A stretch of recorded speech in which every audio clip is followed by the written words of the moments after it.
Si Panfilo Morena Lacson ng PMA Class 71 ay itinalaga bilang hepe ng PNP noong Nobyembre 16, 1979 sa panahon ng termino ng dating Pangulong Joseph Estrada, 1978 hanggang 2001. Noon niya nakuha ang ranggong Police Director General, 4 na star. Nakilala siya sa kanyang pamumunong walang kalokohan. Madalas, ang katangiang ito ang nagdulot ng hindi pagkakasundo sa Pangulong Estrada.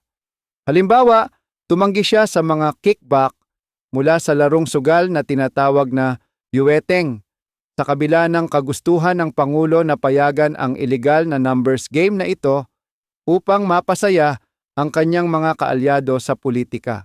Si Pandit Lito Banayo, sa kanyang blog noong Pebrero 11, 2009 na pinamagatang The Atypical Ping, ay nagkomento, bilang hepe ng PNP sa loob lamang ng 14 na buwan, pinahanga niya ang bansa sa mga gawaing noon lang narinig. Sa maikling panahon, napabalik niya sa mga nagmamay-ari ang lahat ng ninakaw na sasakyang itinago ng mga pasaway na pulis sa kanilang kustodya at inalis ang kotong na bumiktima sa mga driver ng jeepney, taxi, bus at mga sasakyang pangkargamento.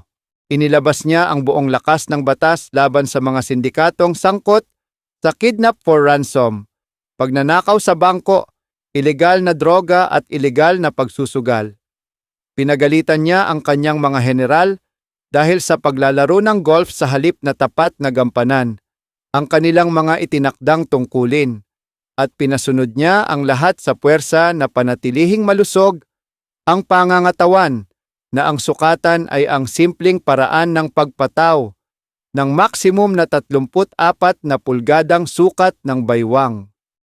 Mula sa pinakapinagdududahang ahensya ng gobyerno, ang ahensya ng pulisya ay naging pinakapinagkakatiwalaan sa loob ng wala pang 1 taon, at si Panfilo Lacson ay naging pinakasikat na opisyal ng bansa, dagdag ni Banayo. Sa katunayan, sa panahon ni Ping, nakamit ng PNP ang 58% antas ng pag-apruba mula sa publiko, ang pinakamataas sa kasaysayan nito noon, at 78% pag-apruba para sa kanya mismo. Tunay na iyon ang ginintuang panahon ng PNP. Napagtanto ni Ping kung bakit mababa ang morale ng pulisya ng bansa. Isang komandante ng field unit ang nag-ulat, "Sir, ang mga pondo para sa maintenance at operasyon ay bihirang makarating sa amin.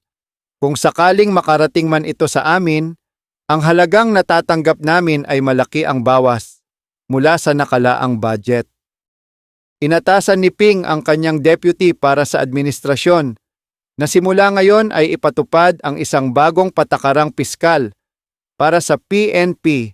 85% ng logistics ng PNP ay ililipat sa mga istasyon ng pulisya sa bayan at lungsod, at tanging ang natitirang 15% ng budget para sa maintenance at operasyon ang mananatili sa pambansang himpilan. Ang proporsyong ito ay naging pamantayan sa lahat ng antas mula sa panrehiyong himpilan hanggang sa mga himpilan ng pulisya. Siguraduhin na ang lahat ng hepe ng pulisya at mga hepe ng istasyon ay naipapaalam sa eksaktong mga halaga sa piso at sentimo, kabilang ang logistika sa litro ng gasolina at iba pa na dapat nilang matanggap bawat quarter, sabi ni Ping sa kanyang kinatawan.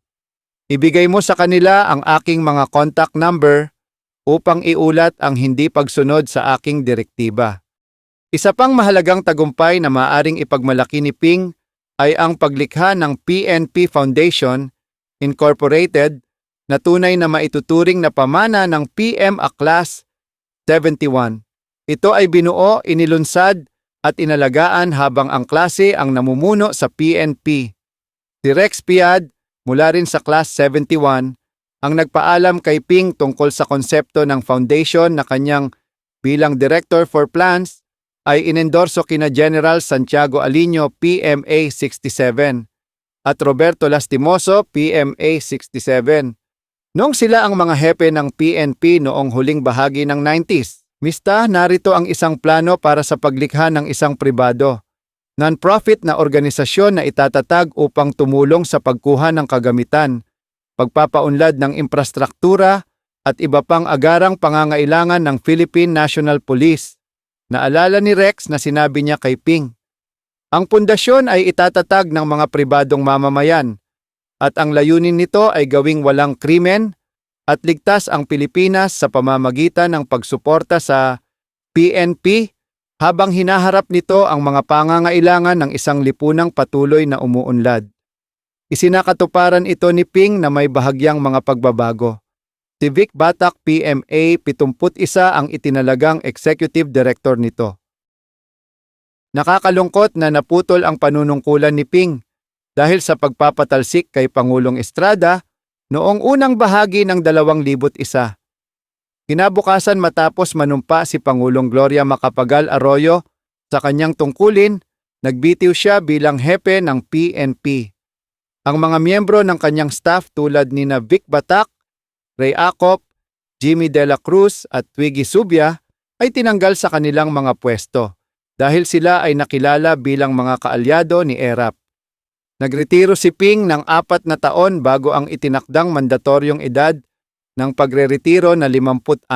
Noong Pebrero 2001, inanunsyo ni Ping ang kanyang intensyon na tumakbo bilang senador sa ilalim ng LDP, Lapiang Demokratiko ng Pilipinas, at kaanib ng koalisyong puwersa ng masa. Nang walang karaniwang pag-iingay o engrandeng pagdiriwang, nagtungo siya sa Legal Department ng Commission on Elections noong araw na yon at nagsumite ng kanyang Certificate of Candidacy. Dinumog siya ng mga taga-suporta. Nanalo siya ng isang pwesto at nagtapos sa ika-10 sa 12 nakapasok bilang senador. Si Twiggy Subia ang naging kanyang Chief of Staff. Bilang tanda ng pagtitiwala sa kanya, si Panfilo Ping Lacson ay nagsilbi ng maraming hindi magkakasunod na termino bilang senador ng Pilipinas mula 2001 hanggang 2013, 2016 hanggang 2022 at muling bumalik noong 2025 para sa terminong magtatapos sa 2031. Kilala siya bilang tagapagbantay ng badyet at sa pamumuno sa Senate Blue Ribbon Committee.